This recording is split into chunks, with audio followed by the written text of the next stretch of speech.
Le Premier ministre a mené une délégation gouvernementale à Bambari le 4 avril. Simplice Sarandji a souligné à cette occasion la volonté du gouvernement de poursuivre le rétablissement de l'État dans cette ville autrefois exposée aux bandes armées.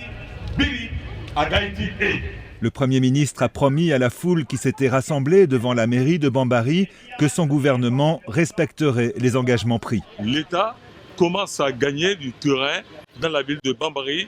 Voilà ce qui doit nous réjouir tous. Mais la population me charge de rendre compte au chef de l'État de sa volonté à vivre dans la paix. La population a besoin de la paix véritable, mais la population a aussi besoin que le gouvernement fasse feu de tout bois pour mettre hors d'état de nuire les groupes rebelles qui écumaient dans cette ville-là. Un mot d'ordre a été donné, Bambari, ville sans groupe rebelle. Mais cela commence déjà par se faire sentir et je m'en réjouis. Cela veut dire que la paix commence à revenir véritablement avec l'appui de la MINUSCA, des forces de la MINUSCA, avec l'appui des forces de sécurité intérieure. La paix commence à revenir à Bambari et il faudrait que nous accompagnions ce processus-là pour que la paix véritable puisse s'installer à Bambari.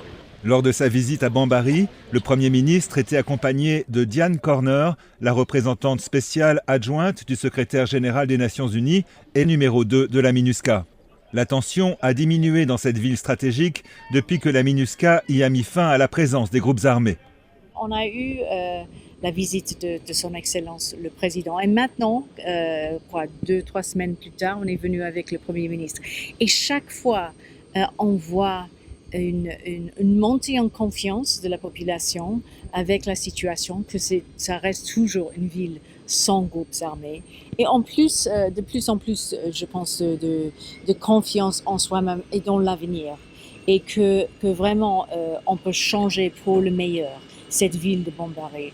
Le Premier ministre a également visité l'hôpital régional de Bambari, qui a été récemment détruit par un incendie, ainsi qu'une ancienne usine de coton pillée par un groupe armé avant qu'il soit chassé de cette ville.